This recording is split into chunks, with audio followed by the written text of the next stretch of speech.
نزد ارباب هنر مایه ایمان ادب است. لاجرم پیشه مردان سخندان ادب است. آدمی زاد اگر بی ادب است آدم نیست. فرق در بین بنی آدم و حیوان ادب است. یک دو روزه تو در این ملک جهان مهمانی.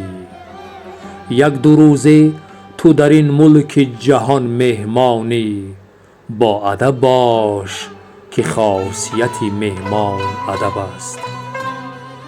بی ادب را نبود لایق سلطان چیزه.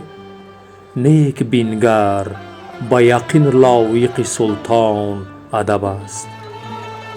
کردم از عقل سؤالی که بگو ایمان چیست. کردم از عقل سؤالی که بگو ایمان چیست. عقل بر گوش و دلم گفت که ایمان ادب است.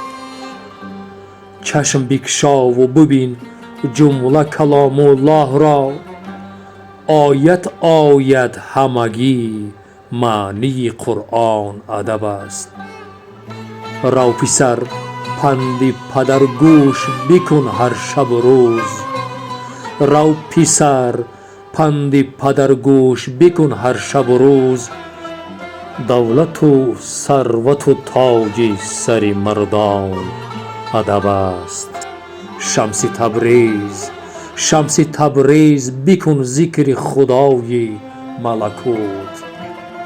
نغمه پردازی این مرغ خوش الحان ادب است.